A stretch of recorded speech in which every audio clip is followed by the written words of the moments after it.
Shalom dewasa muda CK7. Yang bersuka cita boleh sama-sama sorakan. Woo! Kita percaya bahwa Tuhan kita luar biasa. Amin. Mari sama-sama tepuk tanganmu. Come on. Kau adalah Allah kami yang luar biasa Tuhan. Kami siap untuk puji Engkau. Haleluya.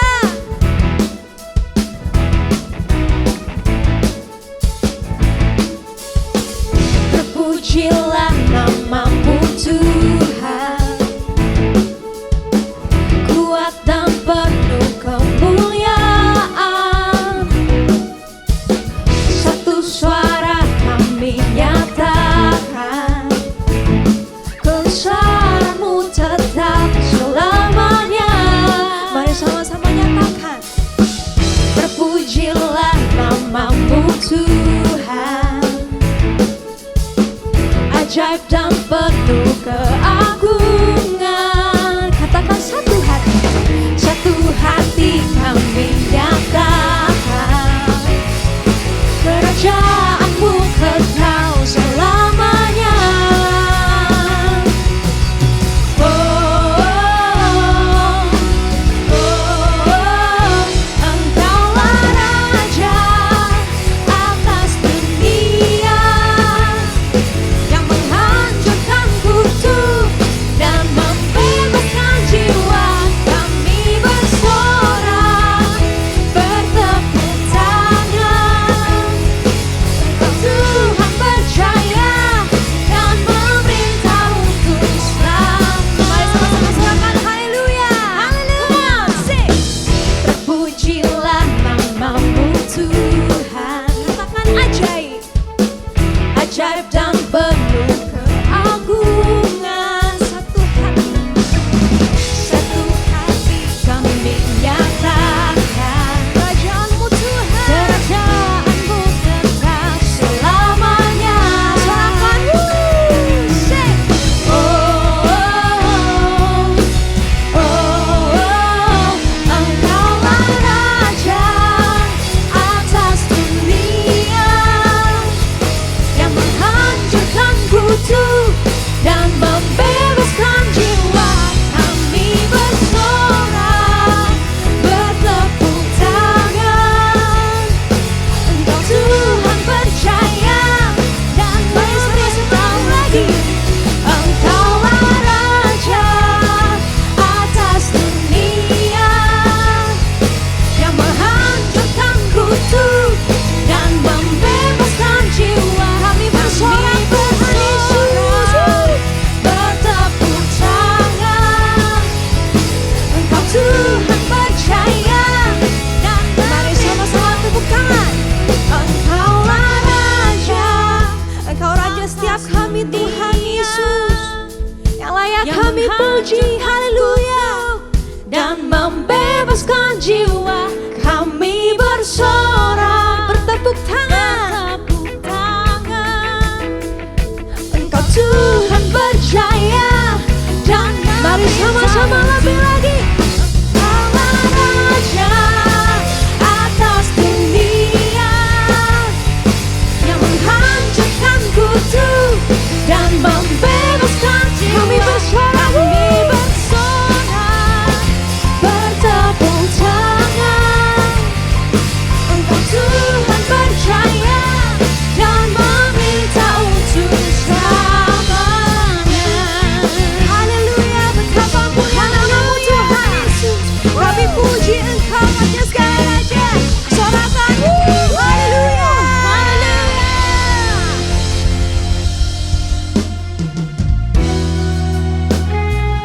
Hari ini kami datang kepadamu Tuhan Yesus, Juru Selamat kami yang hidup, Yesus Kristus Tuhan. Hanya Engkau, Jesus, beautiful Savior, God of all majesty, risen King, Lamb of God, holy and righteous, blessed Blessed Redeemer,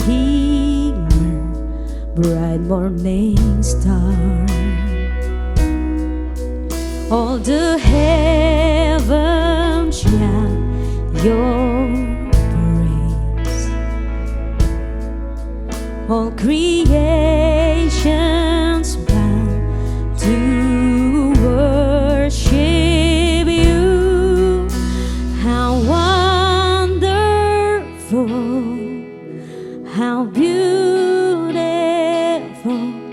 name above every name, exalted high.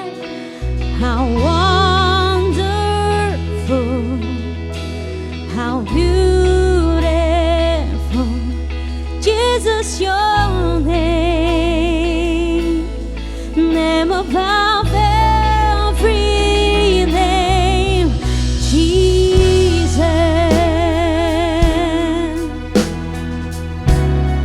We worship you, O Lord, my Savior, Redeemer. Mari sama-sama panggil dia Jesus. Jesus, beautiful Savior, God of all majesty, risen King, Lamb of God, you are holy, holy and righteous. Blessed Redeemer, bright morning star, all the heavens shout your praise, all creations bow to worship you. How wonderful, how beautiful, name above every name, exalted high. How wonderful, how beautiful, Jesus, your name, name above every. How wonderful, how wonderful, how beautiful, name above every name, exalted high. How wonderful, how beautiful,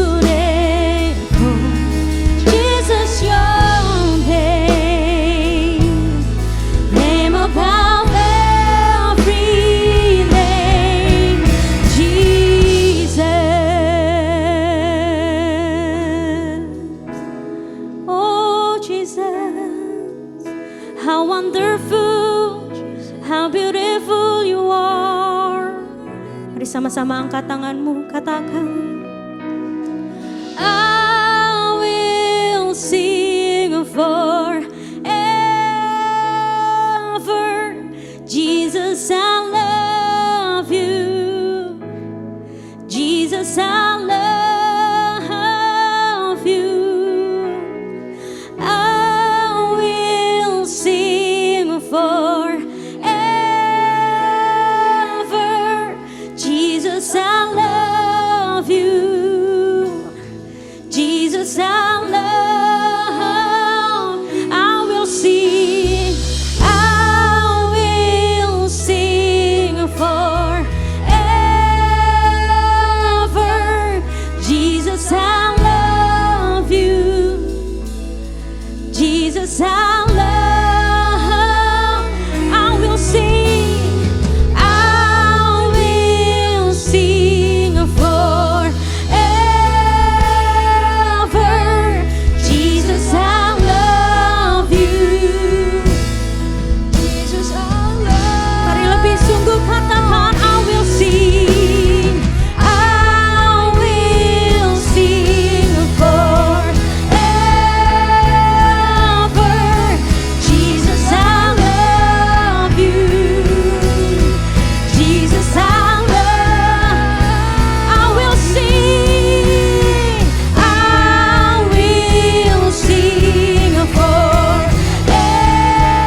Kami puji Engkau, Juru Selamat kami yang hidup. Kami puja, kami sembah Engkau, Raja segala raja.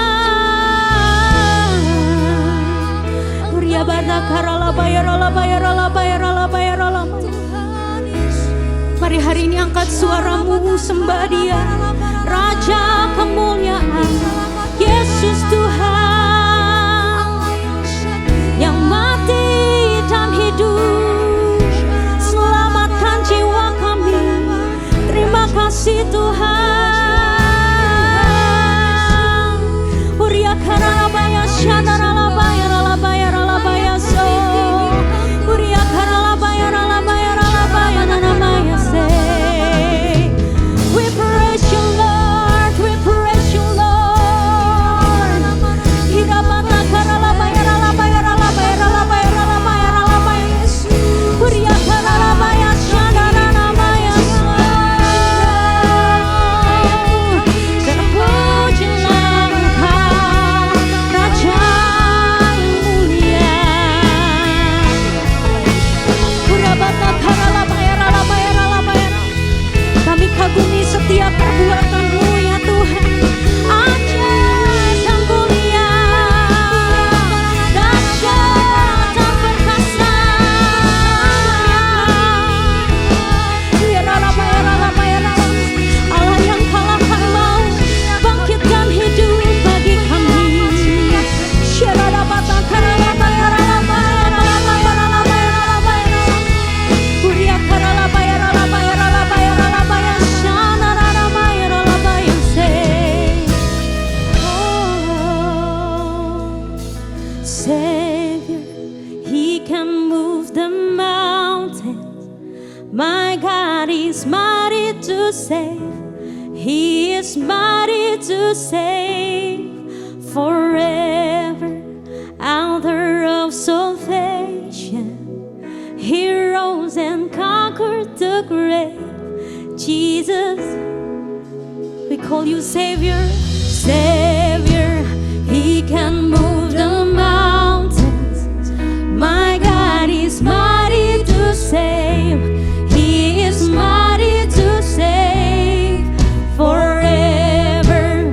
Author of salvation, yes, Lord Jesus, He rose and conquered the grave. Jesus conquered the grave. Oh Savior, Savior, He can move the mountains.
Shalom, apa kabar? Saya percaya semua diberkati Tuhan. Senang bisa menjumpai Anda kembali. Saya percaya Tuhan Yesus memberkati Anda dimanapun Anda berada.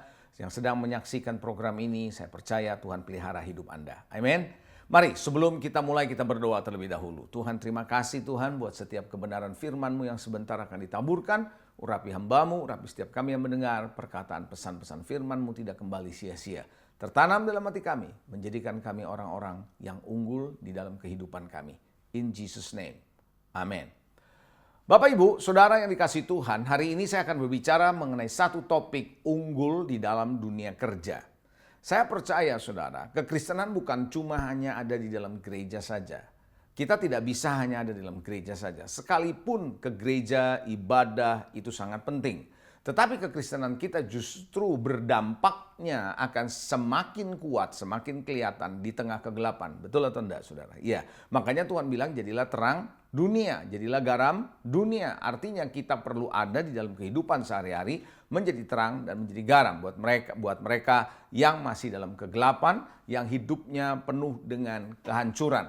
Oleh karena itu, Saudara, di dalam kesempatan ini saya mau mengajak Anda bagaimana Anda bisa menjadi orang Kristen yang realistis dalam konteks kehidupan sehari-hari. Bukan berarti firman Tuhan tidak realistis, bukan itu maksud saya. Tetapi bagaimana saudara dalam hidup sehari-hari bukan cuma sekedar mengerti Tuhan, mengenal Tuhan, mengalami Tuhan hanya di gereja. Tapi bagaimana kehidupan Tuhan yang ada dalam diri saudara mengalir keluar justru dalam kehidupan sehari-hari. Saudara ingat satu ayat firman Tuhan dalam Yohanes 10 ayat 10 berkata bahwa Yesus datang untuk memberikan hidup dan hidup yang berkelimpahan. Begitu loh saudara ya. Sedangkan setan adalah mencuri, membunuh, dan membinasakan. Masih ingat ayat itu toh? Nah saudara, saya percaya bagaimana saudara bisa berdampak tentunya dengan cara menunjukkan kualitas unggul sebagai orang Kristen, sebagai orang percaya di dalam dunia kerja. Setuju ya saudara? Mereka nggak gitu tertarik dengan agama. Sungguh, mereka nggak tertarik dengan agama. Banyak di antara mereka tertarik dengan ini, saudara. Dengan uang, keberhasilan, sukses, betul? Tetapi, saudara, kalau kita yang mengatakan dirinya percaya sama Tuhan, nah itu yang sedang dinantikan oleh mereka. Mereka mau lihat, kita ini percaya di mulut doang, percaya cuman ke gereja doang, atau dalam hidup sehari-hari, realitas Tuhan itu kelihatan. Nah, oleh karena itu Kristus harus menjadi sentral dalam hidup saudara. Bukan berkatnya, bukan mujizatnya. Yang setuju boleh katakan amin. Yes. Nah, saudara yang dikasihi, kita akan melihat ada satu slide. Slide ini mengatakan demikian. Orang-orang di marketplace atau di dunia kerja ya, tidak peduli seberapa rohaninya Anda. Mereka ingin tahu seberapa unggul Anda dalam bekerja dan dalam berbisnis. Ya, mereka tidak mau tahu saudara Anda bisa kutip ayat, bisa doa, bisa ngomong haleluya, bisa bicara rohani. Mereka nggak gitu tertarik. Mereka hanya mau tahu seberapa unggul Anda, saya, kita semua yang ada di dalam marketplace khususnya saudara. Bagaimana Anda seberapa unggul dalam Anda berbisnis, dalam Anda bekerja. Mereka mau lihat itu. Ada banyak orang Kristen justru di dalam pekerjaan, justru dalam bisnis tidak memperlihatkan bahwa mereka unggul. Itu yang membuat banyak cibiran, banyak orang berkata, lihat katanya Kristen kayak begitu. Saudara yang dikasihi, mari kita belajar lewat firman Tuhan ini, belajar dari seorang yang bernama Yusuf. Bagaimana orang ini, saudara, sebagaimana dia ada narapidana, dia juga ada di rumah Potifar sebagai narapidana di istana Firaun. Saudara, dia selalu jadi orang yang unggul. Bahkan ketika dia masih di tempatnya Potifar, saudara, bagaimana Potifar mempercayakan semua pekerjaan kepada seorang yang bernama Yusuf ini. Karena Yusuf ternyata bisa kerja. Padahal dia waktu dijual dari usia masih muda loh. Oh ya. Itu sebabnya bagaimana Yusuf di dunia politik, bahkan waktu dia di Mesir, dia bisa diangkat menjadi mangku bumi, second man, sesudah dari Firaun. Wow, kok bisa? Karena dia unggul dalam bekerja. Dia punya hikmat dari Tuhan. Nah ini yang perlu kita perlihatkan kepada orang-orang yang ada di sekitar kita, khususnya di dunia kerja, di dalam dunia bisnis, atau bahasa Inggrisnya di marketplace. Saudara belajar juga, saudara, dari seorang yang bernama Daniel. Dan rekan-rekannya Sadrak, Mesak, Abednego. Bagaimana mereka di Babel sebagai orang yang dibuang di sana. Harusnya menjadi orang yang minder, tidak justru. Tapi dia menjadi orang yang menunjukkan kualitas unggulnya. Bahwa dia punya Tuhan yang luar biasa. Sampai-sampai raja nggak bisa tidur ketika Daniel dibuang ke goa singa. Dan dia pagi-pagi mendatangi goa singa itu dan berkata kepada Daniel, Daniel, apakah Tuhan yang kau sembah itu bisa menolong kamu? Wow, sampai begitunya saudara. Kenapa? Artinya apa? Mereka mulai melihat bahwa Daniel ternyata menjadi orang yang unggul di dalam pekerjaan di dunia politik karena ada Tuhannya. Nah, hari ini saya mau ajak saudara bahwa Anda bukan cuma sekedar menunjukkan bahwa Anda punya kekayaan, punya keberhasilan, tetapi Anda punya Tuhan yang membuat Anda berhasil dan kaya ini. Bisa katakan amin? Yes, ini yang perlu saudara. Nah, oleh karena itu saudara, kalau Bapa sudah memberikan yang terbaik yaitu anaknya, Yesus Kristus, saya percaya kita pun harus menjadi orang yang unggul. Katakan sama-sama saya unggul. Yes. Katakan sama-sama saya excellent. Yes. Puji Tuhan.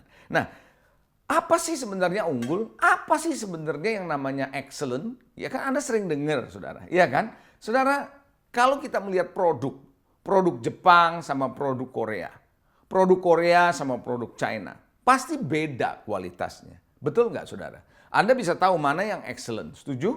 Ya, pasti, saudara. Nah, berarti apa sih sebenarnya excellent? Excellent bukan cuma sebuah hasil, bukan cuma sebuah produk.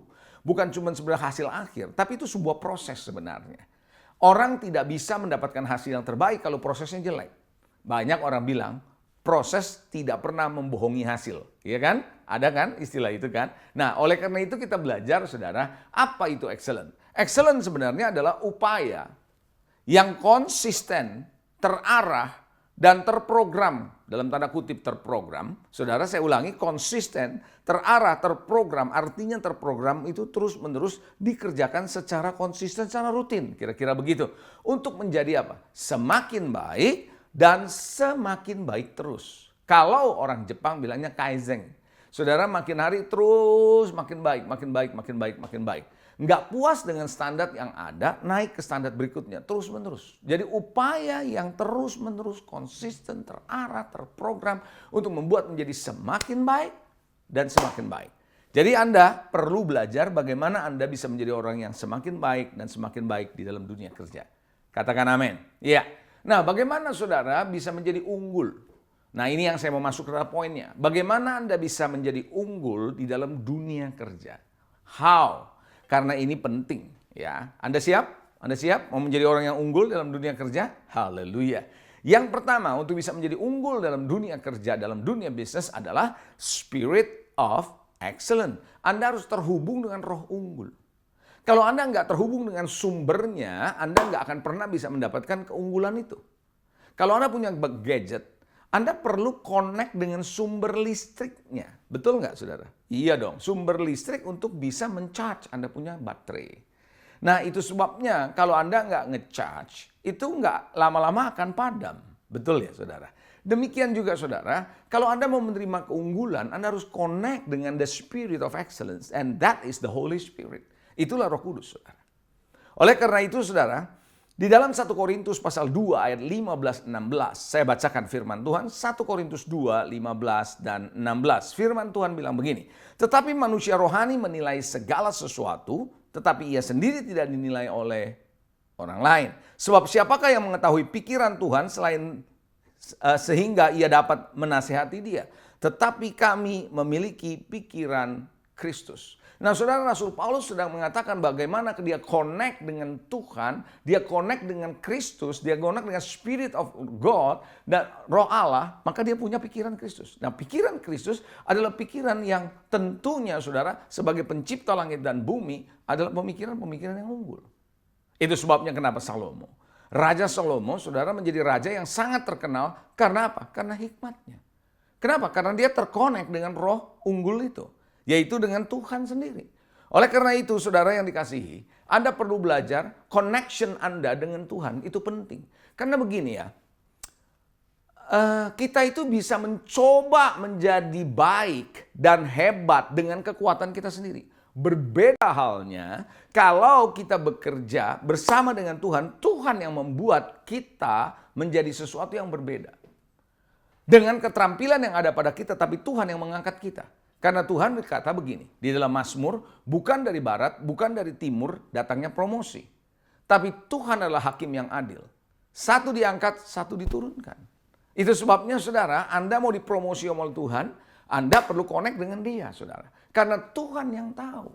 Kita boleh aja menjadi orang yang pinter, punya keterampilan, punya sahabat. Tapi saudara, kalau kita nggak punya pimpinan dan tuntunan roh Tuhan, sewaktu-waktu kita bisa menjadi gagal total. Saya melihat berapa banyak orang-orang yang merasa dirinya bisa, tetapi akhirnya hancur hidupnya.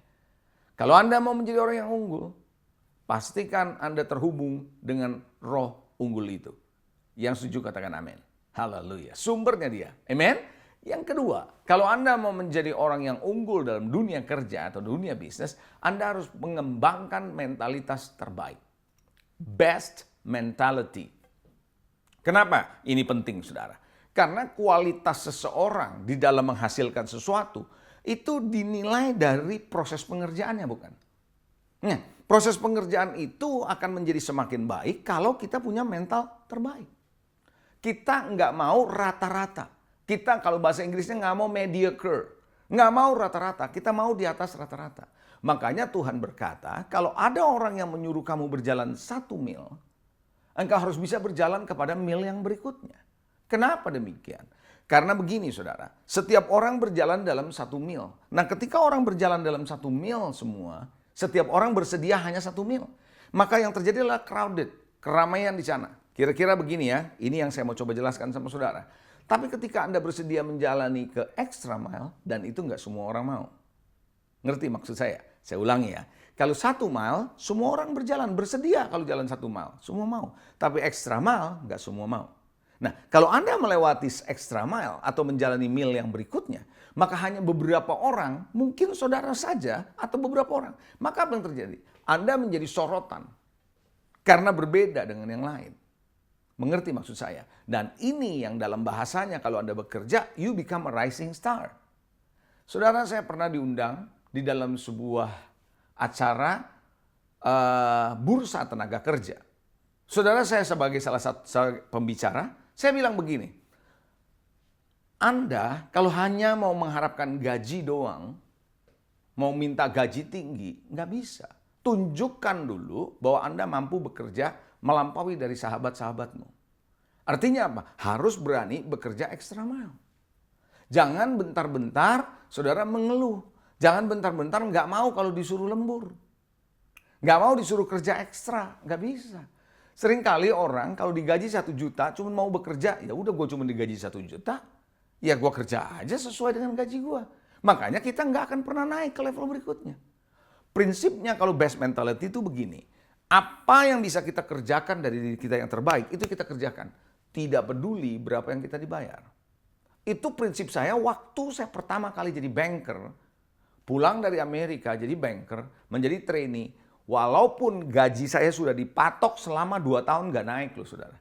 Karena saya sebagai trainee. Dan juga di kontrak. Dan kalau kerjanya lembur, nggak dibayar saudara. Lemburnya enggak. Karena saya dikontrak. Bayangkan saudara. Tapi saya kerja walaupun lembur, saya kerja serius. Saudara mau tahu, gaji tetap sama. Ya, jadi saya ingat ada orang yang bilang begini ya.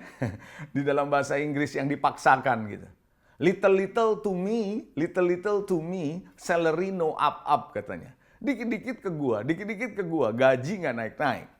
Kira-kira mungkin seperti itu. Tapi saya nggak komplain karena Tuhan sudah berkata dalam firman-Nya bahwa bekerja dengan sungguh-sungguh seperti kepada Tuhan, bukan kepada manusia. Berkatnya itu datang bukan dari manusia, datangnya dari Tuhan. Nah, saudara, ketika saya bekerja dengan serius, apa yang terjadi? Saya jadi mengembangkan diri saya.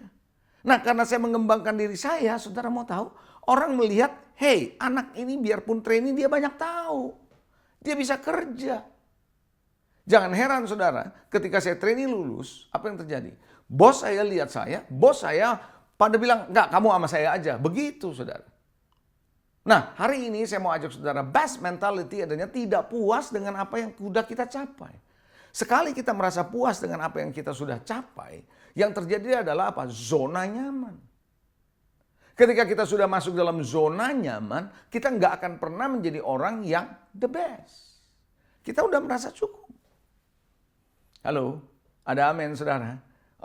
Oleh karena itu saudara, seorang yang bernama Abraham ketika di dalam Kejadian pasal yang ke-18, nanti Anda bisa baca ayat 1-8 karena panjang ayatnya ya. Saya ceritakan saja saudara.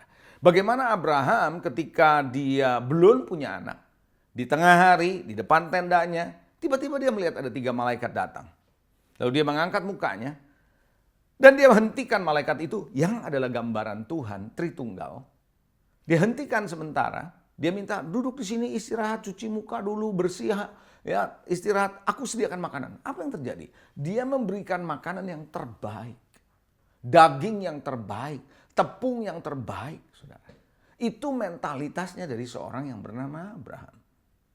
Oh iya, makanya Tuhan juga memberikan dia yang terbaik.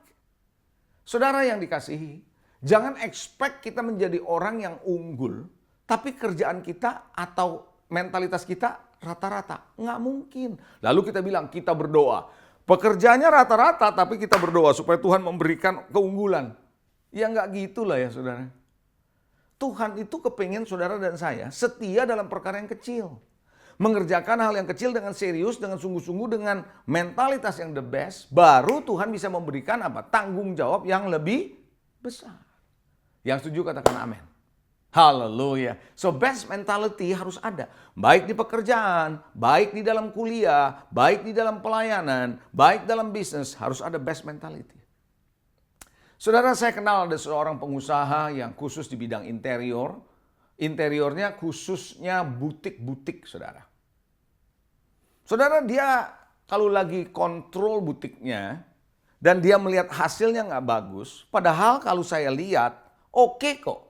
Tapi di mata dia sebagai seorang seniman, seorang yang ngerti seni, orang yang tahu interior, dia tahu ini butik dari barang-barang mahal, dia nggak suka, disuruh bongkar sama dia. Padahal itu biaya dia yang tanggung. Jadi profitnya semakin kecil sebenarnya kalau dia lakukan itu, tapi demi best, dia maunya selalu yang terbaik. Itu sebabnya kalau kita punya mentalitas yang the best, saya percaya pekerjaan kita menjadi yang terbaik dan menjadi unggul. Dalam pelayanan sama, begitu juga. Kalau kita melayaninya asal-asal, ya nggak ada hasil yang terbaik, saudara. Bisa katakan amin? Karena Yesus pusat sentral dalam hidup saudara, dia yang sudah memberikan yang terbaik, yaitu dirinya sendiri buat saudara dan saya. So, mari kita belajar saudara, kembangkan mentalitas yang terbaik. Yang setuju katakan amin. Haleluya. Yang ketiga saudara, bagaimana saudara dan saya bisa menjadi seorang yang betul-betul bisa unggul di dalam dunia kerja kita, dalam bisnis, yaitu skill. Gini, tidak cukup kalau kita punya koneksi dengan Roh Kudus, itu penting. Tapi tidak cukup cuman itu. Kita perlu mentalitas yang terbaik. Itu adalah poin yang kedua. Ketiga, kita perlu mengembangkan skill, keterampilan. Yang menarik dengan skill adalah begini. Kalau kita ulang-ulang keterampilan itu, kita latih terus ulang-ulang, maka kita jadi master di bidang skill itu. Oh iya, saudara, skill kita jago, kita kembangin jadi master.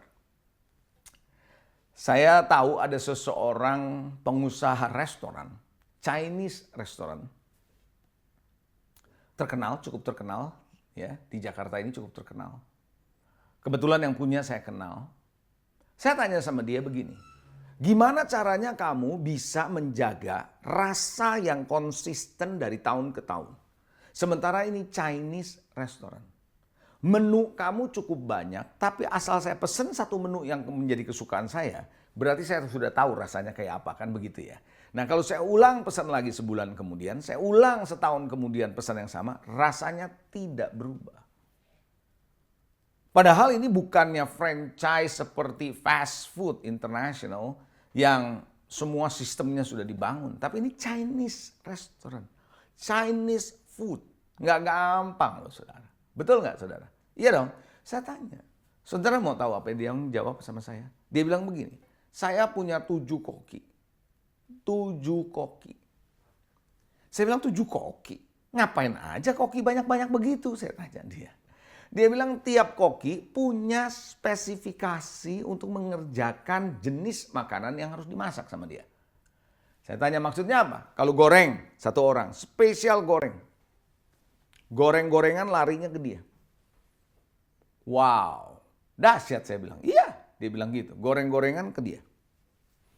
Ada khusus hanya goreng. Terus kuah khusus orang ini. Khusus orang ini.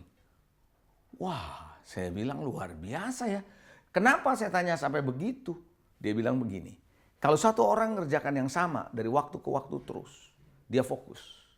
Karena dia fokus, dia terampil. Karena dia terampil, makin dia tahu bagaimana rasa yang tepat. Hanya dengan tangan, gerakan tangan aja, dia tahu takaran yang ada. Luar biasa dia bilang. Wow, saya bilang dahsyat. Nah, skill saudara dan skill saya tidak akan pernah mengangkat saudara dan saya ke level yang lebih tinggi, apalagi ke level yang unggul kalau kita tidak mengembangkannya. Kita harus percaya bahwa setiap kita lahir di dunia ini, Tuhan sudah memberikan skill. Karena lewat skill itu adalah deposit Tuhan dan setiap orang bisa berbeda-beda. Itulah yang menjadi sumber dari apa yang Tuhan berikan selama kita hidup. Sumber di atas segala sumber adalah Tuhan tentunya. Tapi inilah yang menjadi bagian di mana kita bisa mendapatkan berkat kehidupan dari skill kita. Halo, ada amin saudara. Ada satu ayat yang menarik di Amsal 22 ayat 29. Firman Tuhan bilang begini, pernahkah engkau melihat orang yang cakap dalam pekerjaannya atau orang yang terampil dalam pekerjaannya di hadapan raja-raja, ia akan berdiri bukan di hadapan orang biasa. Lihat, orang yang terampil tidak akan berdiri di orang biasa. Tidak berdiri di hadapan orang biasa, tapi di hadapan raja-raja. Di hadapan orang-orang hebat. Skill saudara akan mengangkat saudara naik sampai raja-raja pun mau mendengar. Raja-raja pun mau melihat. Oleh karena itu saudara, keterampilan apa saja yang bisa Anda kembangkan? Mungkin Anda orang yang pintar berkomunikasi. Kembangkan, belajar. Mungkin Anda orang yang terampil dalam hubungan. Kembangkan. Oh ya, ada orang kalau udah menghubungan, wow luar biasa saudara. Makanya Menteri Luar Negeri itu salah satu yang mesti punya kemampuan diplomatik di dalam membangun hubungan. Saudara, John D. Rockefeller pernah berkata begini. John D. bahasa Indonesia D. Rockefeller atau John D. Rockefeller, dia pernah berkata begini. I will pay more for the ability to deal with people than any other ability under the sun. Saya ulangi dalam bahasa Inggris, dia berkata, I will pay more for the ability to deal with people than any other ability under the sun. Artinya dia bilang begini, saya akan bersedia membayar lebih besar atau lebih banyak kepada mereka yang bisa berurusan dengan hubungan manusia lebih daripada keterampilan manapun di bawah kolong matahari ini. Artinya apa? Dia menempatkan kemampuan membangun hubungan itu nomor satu. Kenapa? Karena dialah yang akan membuka pasar. Kenapa? Dialah yang akan menangani komplain. Dialah yang bisa mengconvince orang, meyakinkan orang tentang produk atau jasa yang dijual. Saudara yang dikasihi, kalau Anda punya keterampilan, temukan keterampilan Anda, itulah emas dalam hidup saudara. Dan itu perlu dikembangkan. Dan minta Tuhan tunjukkan kepada saudara. Saya percaya setiap orang ada emasnya. Ada amin. Nah, keterampilan saudara perlu dikembangkan. Caranya gimana? Buat pengetahuan, tambah pengertian. Kalau Anda ngerti, Anda punya keterampilan di communication, banyak belajar, ikut seminar, baca buku. Ya, sehingga Anda tahu, lihat orang yang berkomunikasi seperti apa, Anda belajar di situ. Nah, ketika Anda punya pengetahuan, Anda punya pengertian, latih diri Anda. Coba bilang latih. Latih apa? Tiap hari. Dengan Anda melatih diri Anda tiap hari, baru Anda bisa tahu bahwa keterampilan Anda berkembang. Tanpa latihan nggak bisa. Otot di tangan saudara, di badan saudara nggak akan pernah bisa jadi otot kalau Anda nggak latihan. Betul nggak saudara? Nah, latihan butuh apa? Pengulangan. Pengulangan butuh apa? Konsisten. Latihan, mengulang, konsisten. Latihan, mengulang, konsisten terus. Inilah yang memunculkan kedisiplinan saudara, maka terjadilah keterampilan yang semakin baik dan semakin baik. Itu yang namanya excellent. Betul? Upaya yang terarah, yang terprogram, konsisten untuk membuat saudara dan saya menjadi semakin baik dan semakin baik. Bisa katakan amin? Skill, coba bilang skill. Banyak orang lupa bahwa skill penting. Jadi saya ulangi lagi, perlu ada pengetahuan, perlu ada pengertian, lalu perlu ada latihan. Setelah ada latihan, perlu diulang-ulang sampai konsisten. Ya, itu menjadi habit, terus Anda kembangkan. Dan yang berikutnya, Anda perlu punya pengalaman. Keterampilan perlu dipraktekkan. Hal yang sama dengan iman. Iman tidak bisa cuma sekedar Anda ngerti di kepala saudara. Iman itu perlu dipraktekkan. Bisa katakan amin. Skill itu perlu dilatih. Bukan cuma sekedar tahu, tapi dilatih. Bagaimana seorang bisa menjadi seorang penari yang baik kalau dia nggak pernah latihan? Dan nggak pernah dipraktekkan, dikasih pengalaman. Kalau pertama bisa salah, that's okay. Tapi hari ini saya mau ajak saudara, ayo jadi orang yang unggul dengan cara mengembangkan skill Anda. Yang setuju katakan amin. Yang terakhir, yang keempat, bagaimana saudara dan saya, kita semua, terutama Anda yang sedang mendengarkan khotbah ini, bagaimana saudara bisa menjadi orang yang unggul di dunia kerja, di dalam dunia bisnis saudara. Yang keempat seringkali diabaikan, attitude, sikap. Attitude atau sikap. Coba bilang sikap. Yes. Saudara, tadi saya pernah bicara bagaimana Yusuf menjadi orang yang betul-betul saudara menjadi orang yang unggul. Ya, orang yang connect dengan roh unggul. Nah, sekarang saya mau kasih lihat satu ayat bagaimana seorang Yusuf punya attitude yang luar biasa.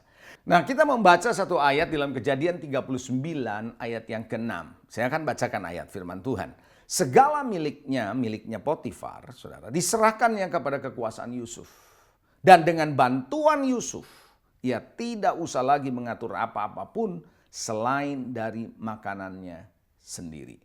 Adapun kalimat terakhir, Yusuf itu manis sikapnya, elok parasnya. Ternyata dia ganteng, saudara. Tapi bukan soal gantengnya yang penting, yang saya lagi mau bahas. Tetapi attitude-nya sweet, bagus, good attitude. Saudara yang dikasihi, banyak kali orang gagal karena attitude. Orang punya IQ, intelligent, kecerdasan intelijensia yang bagus.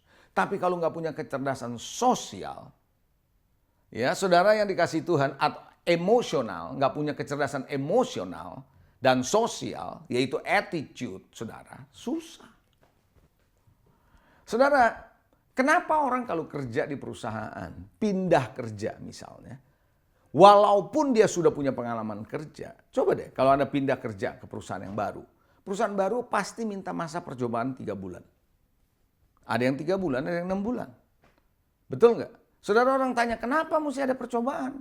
Kan 1, saya punya pengalaman. 2, saya punya surat referensi. 3, saya punya ijazah jelas. Kenapa harus lagi ada percobaan? Saudara yang dikasihi, yang menjadi masalah adalah attitude tidak bisa ditulis di atas kertas. Attitude harus diperlihatkan. Attitude harus bisa dilihat. Dan attitude nggak bisa dilihat cuma 1-2 hari. Karena Anda dan saya, manusia bisa berbohong, memanipulasi dengan sikap yang manis 1 minggu mungkin. Atau 2 minggu. Tapi tidak dengan 3 bulan. Tiap hari kelihatan, lama-lama ketahuan attitude yang sebenarnya. Dari sikap dan bahasa tubuhnya, kelihatan attitude-nya seperti apa.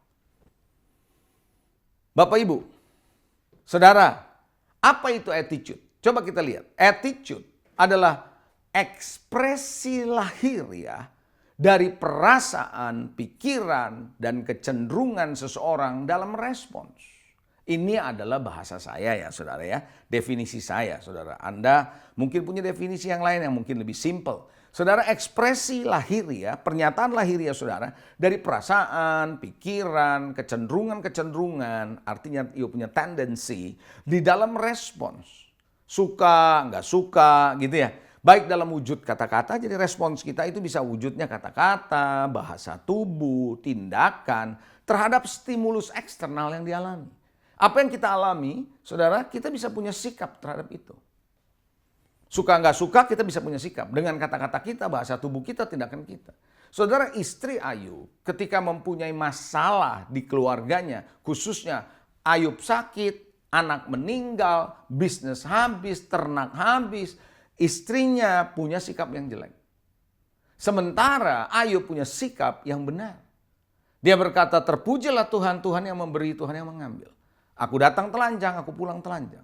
Saudara yang dikasihi, apa sikap saudara? Karena saya percaya sikap itu lebih konsisten daripada omongan kita. Kita bisa bilang tidak, enggak, saya enggak marah kok. Mungkin orang bilang begitu.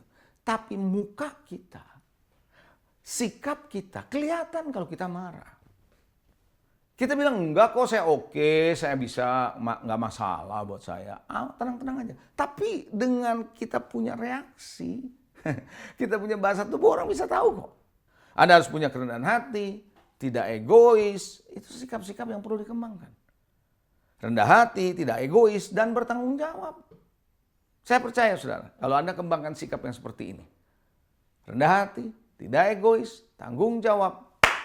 Anda punya sikap yang baik. Dan 4 poin inilah yang akan membuat saudara menjadi orang yang unggul di dunia kerja. Jadikan Kristus jadi pusat dalam hidup saudara. Dan saya percaya lewat hidup saudara, orang diberkati dan pengaruh Anda makin besar, makin besar, makin besar. Disitulah Injil disampaikan, disitulah kerajaan Allah dinyatakan, disitulah orang kenal Kristus. Yang setuju katakan amin. Mari kita berdoa. Tuhan, terima kasih Tuhan untuk setiap pesan firman-Mu yang disampaikan, kiranya setiap umat-Mu yang mendengar firman-Mu ini sungguh mengerti betapa kami perlu mengembangkan diri kami dan menjadi orang yang unggul. Buat kami Tuhan tetap terhubung dengan roh unggul, yaitu Engkau sendiri Roh Kudus. Jadikan kami mempunyai orang yang punya mentalitas yang terbaik. Dan biar kami mengembangkan, menemukan skill, keterampilan, talenta, dan kami kembangkan, dan kami punya attitude, sikap yang baik. Kami percaya umat-Mu menjadi orang-orang unggul di dunia kerja. Terpuji nama-Mu, in Jesus' name. Dalam nama Yesus, semua yang percaya katakan, amin. God bless you. Shalom komunitas dewasa muda, para young professional, young couples, dan young family. Di bulan April ini tema kita adalah All About Jesus. Dan hari ini kita diberkati oleh firman Tuhan yang disampaikan oleh Pastor Leonardo Syamsuri. Atas nama Gereja GBI PRJ, khususnya komunitas dewasa muda CK7, kami mengucapkan banyak terima kasih untuk pelayanan Bapak hari ini. Selanjutnya kami mau mengajak saudara-saudara sekalian untuk join komunitas kami di mana kita bisa bersama-sama belajar firman Tuhan dan menguatkan satu sama lain. Silakan DM Instagram kami di 2PM GBI PRJ dan U-Turn GBI HCR, dan dengan senang hati kami akan menyambut saudara-saudara sekalian untuk menjadi bagian dari keluarga kami. Sekarang tibalah kesempatan kita dapat menabur untuk pekerjaan tangan Tuhan. Persembahan bisa diberikan lewat informasi yang di layar kaca saudara-saudara. Sebelum kita mengakhiri ibadah kita pada hari ini, mari kita tutup dalam doa. Tuhan, terima kasih Tuhan atas berkat yang Kau curahkan hari ini Tuhan. Jika kami dapat beribadah di tempat ini Tuhan, kami tahu itu karena kebaikan-Mu ya Bapa. Kami berdoa Tuhan untuk negeri kami Indonesia. Kau berikan damai sejahtera, pemulihan ekonomi, kesehatan untuk semua rakyatnya ya Bapa. Kami mau berdoa untuk pemimpin negara kami ya Tuhan. Presiden Joko Widodo dan Wakil Presiden Ma'ruf Amin. Tuhan, Kau berikan mereka hikmat untuk memimpin negara ini. Kami mau berdoa juga untuk tenaga medis yang bekerja di lapangan dengan sekuat tenaga Tuhan. Kau berikan mereka kekuatan dan kesehatan yang berlanjut Tuhan, supaya mereka dapat bekerja dengan maksimal. Kami juga mau berdoa Tuhan supaya COVID cepat berlalu dari negeri kami. Kau berikan semua rakyat kesehatan Tuhan. Kami juga mau berdoa untuk pemimpin gereja kita, Gembala Sidang Bapak Niko dan juga Gembala CK7 Dr. Yanto Tuhan. Kau berikan mereka hikmat marifat Tuhan untuk memimpin gereja kami Tuhan. Kau berkati juga mereka dengan kesehatan Tuhan untuk mereka dan seluruh keluarganya Bapak. Terima kasih Tuhan atas ibadah online hari ini. Biarlah nama-Mu saja yang semakin dimuliakan. Di dalam nama Tuhan Yesus kami berdoa dan mengucap syukur. Amin.